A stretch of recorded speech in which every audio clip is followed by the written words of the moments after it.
편안히 쉬네. 밤 깊고 비바람 불어쳐도 아버지께서 날 지켜주시니 거기서 편안히 쉬리로다. 주 날개 밑 평안하다. 그 사랑 그늘 자뉘뇨. 주 날개 밑 내 쉬는 영혼 영원히 거기서 살리.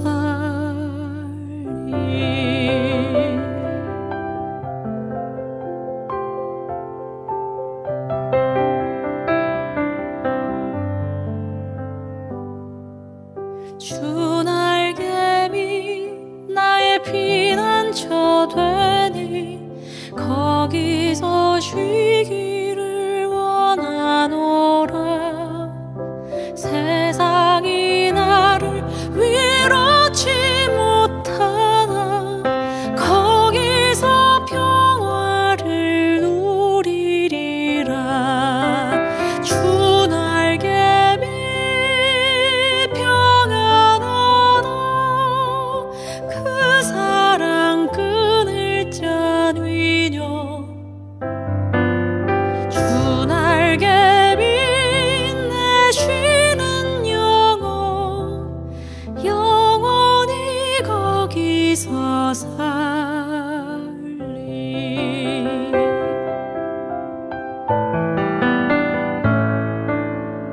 주 날개 밑 참된 기쁨이 있네. 고달픈 세상길 가는 동안 나 거기 숨어 돌보심을 받고 영원한 안식을 얻으리라. 주 날개 밑 평안하다. 그 사랑 그늘 자뉘뇨. 주 날개 밑 내 쉬는 영혼 영원히 거기서 살리. 주 날개 밑 평안하다. 그 사랑 그늘 자뉘뇨. 주 날개 밑 내 쉬는 영혼 영원히 거기서 살리. 영원히 거기서 살리.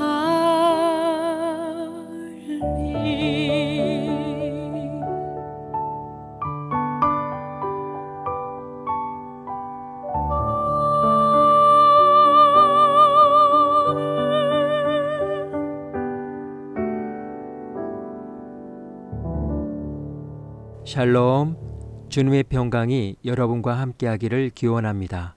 오늘 성경 읽기와 말씀 묵상을 통해 하나님의 말씀을 깨닫는 지혜와 기도하고 간구하는 모든 것들 위해 응답의 열매가 충만하기를 소망합니다. 오늘 성경 읽기 내비게이션은 사사기 19장입니다.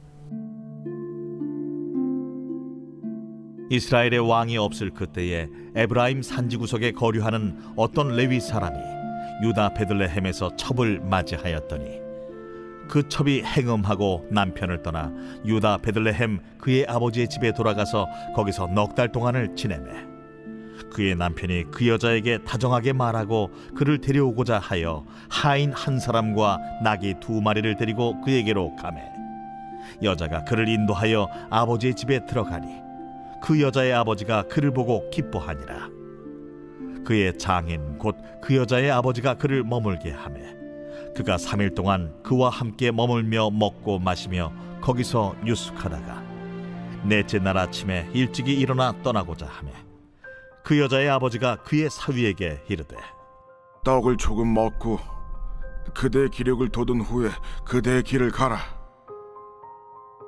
두 사람이 앉아서 함께 먹고 마시매 그 여자의 아버지가 그 사람에게 이르되 청하노니 이 밤을 여기서 유숙하여 그대의 마음을 즐겁게 하라. 그 사람이 일어나서 가고자 하되 그의 장인의 간청으로 거기서 다시 유숙하더니 다섯째 날 아침에 일찍이 일어나 떠나고자 하매 그 여자의 아버지가 이르되 청하노니 그대의 기력을 돋우고 해가 기울도록 머물라. 하므로 두 사람이 함께 먹고 그 사람이 첩과 하인과 더불어 일어나 떠나고자 하매 그의 장인 곧 그 여자의 아버지가 그에게 이르되 보라, 이제 날이 저물어가니 청하건대 이 밤도 유숙하라. 보라, 해가 기울었느니라. 그대는 여기서 유숙하여 그대의 마음을 즐겁게 하고 내일 일찍이 그대의 길을 가서 그대의 집으로 돌아가라.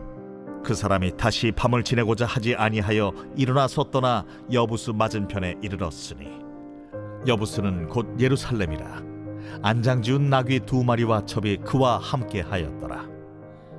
그들이 여부스에 가까이 갔을 때에 해가 지려 하는지라 종이 주인에게 이르되 청하건대 우리가 돌이켜 여부수 사람의 이 성읍에 들어가서 유숙하십시다. 주인이 그에게 이르되 우리가 돌이켜 이스라엘 자손에게 속하지 아니한 이방 사람의 성읍으로 들어갈 것이 아니니 기브아로 나아가리라.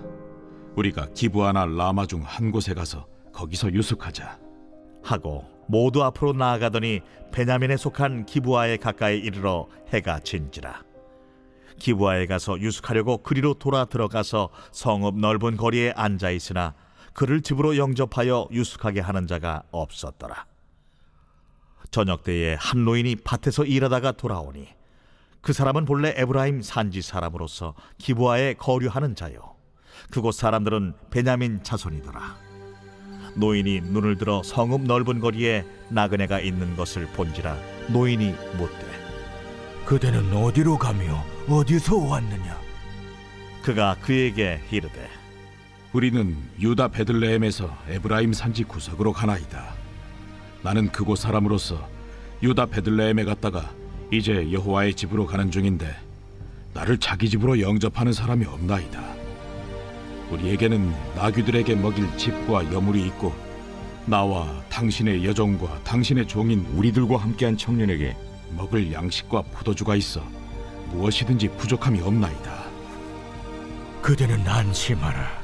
그대의 쓸 것은 모두 내가 담당할 것이니 거리에서는 유숙하지 말라.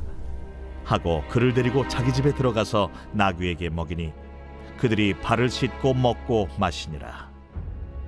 그들이 마음을 즐겁게 할 때에 그 성읍의 불량배들이 그 집을 애워싸고 문을 두들기며 집주인 노인에게 말하여 이르되 내 집에 들어온 사람을 끌어내라. 우리가 그와 관계하리라. 아니라 내 형제들아, 청하노니 이 같은 악행을 저지르지 말라. 이 사람이 내 집에 들어왔으니 이런 망령된 일을 행하지 말라. 보라, 여기 내 처녀딸과 이 사람의 첩이 있은즉 내가 그들을 끌어내리니 너희가 그들을 욕보이든지 너희 눈에 좋은 대로 행하되 오직 이 사람에게는 이런 망령된 일을 행하지 말라. 하나 무리가 듣지 아니하므로 그 사람이 자기 첩을 붙잡아 그들에게 밖으로 끌어내매 그들이 그 여자와 관계하였고 밤새도록 그 여자를 능욕하다가 새벽 미명에 놓은지라. 동틀 때에 여인이 자기의 주인이 있는 그 사람의 집문에 이르러 엎드러져 밟기까지 거기 엎드러져 있더라. 그의 주인이 일찍이 일어나 집문을 열고 떠나고자 하더니 그 여인이 집문에 엎드러져 있고 그의 두 손이 문지방에 있는 것을 보고 그에게 이르되 일어나라, 우리가 떠나가자. 하나 아무 대답이 없는지라. 이에 그의 시체를 나귀에 싣고 행하여 자기 곳에 돌아가서 그 집에 이르러서는 칼을 가지고 자기 첩의 시체를 거두어 그 마디를 찍어 12덩이에 나누고 그것을 이스라엘 사방에 두루 보냈네. 그것을 보는 자가 다 이르되 이스라엘 자손이 애굽 땅에서 올라온 날부터 오늘까지 이런 일은 일어나지도 아니하였고 보지도 못하였도다. 이 일을 생각하고 상의한 후에 말하자 하니라.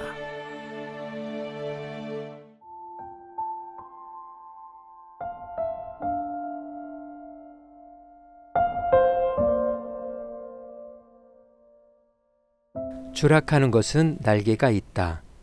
이문열의 소설 제목으로 많이 화제되는 말입니다. 이 말은 오스트리아의 시인 잉게보르크 바흐만의 시에서 인용했습니다. 그러나 바흐만 역시 그리스 신화 이카로스의 추락에서 인용한 것입니다. 그리스 신화에서 이카로스의 아버지 다이달로스는 손재주가 탁월한 명인이었습니다. 당시의 왕이 미노스는 왕비가 황소와 부정하게 낳은 미노타우루스를 가두기 위해 다이달로스에게 한 번 들어가면 빠져나오지 못하는 미궁을 만들도록 했습니다. 다이달로스가 미궁을 완성하자 왕은 비밀을 감추기 위해 다이달로스와 그의 아들 이카로스를 미궁에 함께 가두어 버렸습니다. 그러나 손재주가 뛰어난 다이달로스는 창문을 통해 날아들은 새들의 깃털을 주워 모아 밀랍으로 이어붙여 날개를 만들었습니다. 그리고 그 날개를 이용해 다이달로스는 이카로스와 함께 미궁을 빠져나왔습니다. 그런데 이카로스는 아버지의 느릿느릿한 비행의 실증을 느끼고 아버지의 충고를 무시하고 하늘 높이 비상했습니다. 결국 이카로스의 밀랍 날개는 태양의 뜨거운 열에 녹아버려 추락해 죽었습니다. 이카로스의 날개는 미지의 세계를 향한 인간의 욕망과 한계를 상징합니다. 그는 아버지의 충고를 무시하고 자신의 소견에 옳은 대로 행하다가 죽었습니다.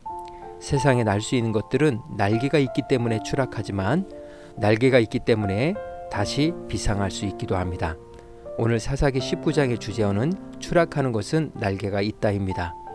사사기의 사가는 이스라엘의 왕이 없을 그때에 사람이 각자 자기 소견에 옳은 대로 행함으로써 비상하지 못하고 끝없이 추락하는 두 번째 이야기를 소개합니다. 에브라임 산지에 우거하는 레위인이 유다 베들레헴 출신의 첩을 취했다는 것입니다. 그런데 이 여인이 음행한 용고로 남편을 떠나 베들레헴에 있는 친정으로 돌아갔습니다. 그녀가 스스로 돌아오기를 4개월 동안 기다렸던 남편은 더 이상 기다릴 수 없어서 그는 처갓집으로 가서 그녀를 데려옵니다. 처갓집에서 첩을 데리고 집으로 돌아가던 중 날이 저물어 유숙할 곳을 찾게 됩니다. 수행하는 종이 가까이 있는 여부스 성읍으로 들어가자고 제안했지만 레위인은 당시 여부스 성읍이 아직 이스라엘 땅이 아니었기 때문에 이방인들의 틈에서 자는 것보다 동족이 거하고 있는 베냐민 지파에 속한 기브아에서 숙박하는 것이 낫다고 판단했습니다. 그러나 레위인의 생각과는 달리 기브아 사람들은 그들을 거들떠보지도 않았습니다. 오랜 기다림 끝에 때마침 한 노인이 지나가다가 자기와 같은 고향 에브라임 산지 사람인 것을 알고 호의로 맞아주어 그의 집에 유숙하게 되었습니다. 그러나 기브아 성읍을 휘젓고 다니던 불량배들이 노인의 집에 찾아와서 손님과 성관계를 하도록 손님을 내어놓으라고 협박합니다. 지금의 상황은 과거 소돔과 고모라의 사건과 비슷합니다. 당시 소돔성의 사람들도 롯을 찾아와 관계하려는 목적으로 그의 집에 머물던 두 천사를 내어놓으라고 협박했습니다. 이를 통해 자기 소견에 옳은 대로 행하는 자들의 타락상이 어느 정도였는가를 알 수 있습니다. 종교적인 부패로 하나님의 백성으로서의 날개를 잃어버린 이스라엘 사회의 윤리적 타락이 여기까지 온 것입니다. 노인은 레위인을 보호하려고 자신의 딸을 내어주겠다고 하면서까지 안간힘을 썼지만 기브아의 불량배들에게는 역부족이었습니다. 분위기가 험악해지자 결국 레위인은 첩을 내주면서 사건은 일단락되었습니다. 그러나 레위인의 첩은 밤새도록 불량배들의 윤관을 당하였고 결국 그녀는 새벽에 숨을 거두고 말았습니다. 도무지 하나님의 백성 사회에서는 있을 수 없는 일입니다. 그래서 이는 망령된 짓일 수밖에 없습니다. 하나님이 없이 자기 소견에 옳은 대로 행하던 이스라엘의 끝없는 추락이 어디까지인지를 보여줍니다. 악의 고리는 계속 이어집니다. 첩의 비참한 죽음 앞에 선 레위인은 통분을 참을 수 없었습니다. 그는 아내의 시신을 12덩어리로 토막내어 이스라엘 각 지파에게 보내는 선정적인 방법을 써서 하나님의 백성 세계에서 자행된 만행을 공동체에 고소하며 일종의 전쟁을 선포합니다. 레위인과 이스라엘 공동체는 이 일에 대해 하나님께 묻지 않았습니다.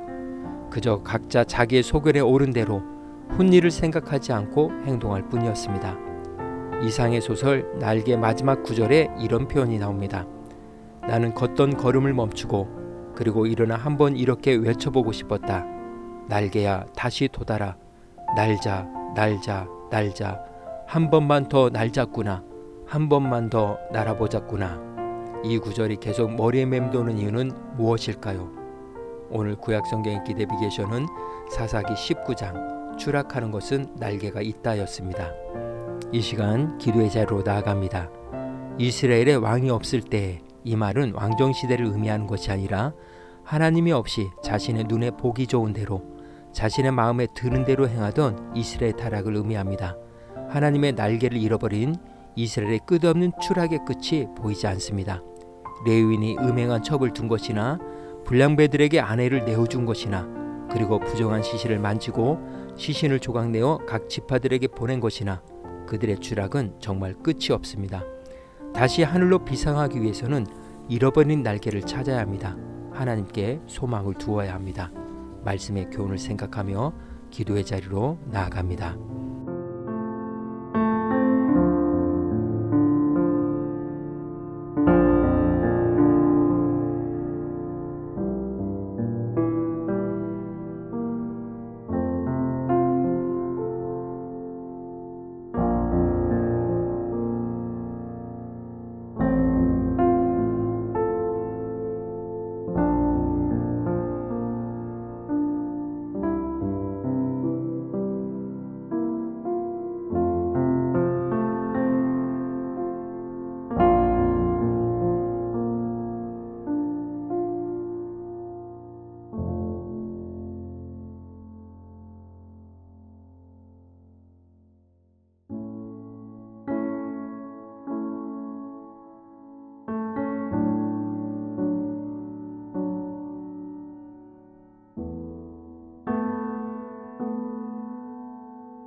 사랑의 하나님, 이카루스의 욕망과 날개가 아닌 주님의 날개 아래 거하며 성령의 지혜와 지식으로 하나님의 거룩한 백성으로 비상할 수 있기를 소망합니다. 오늘은 이렇게 고백하며 나아갑니다. 말씀과 순종의 날개로 비상하라. 예수님의 이름으로 기도합니다. 아멘. 이제 음악이 마칠 때까지 자유롭게 기도합니다. 하나님께서 우리의 기도에 귀 기울여 주십니다.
우리의 기도를 들으신 하나님께서 오늘도 동행하십니다.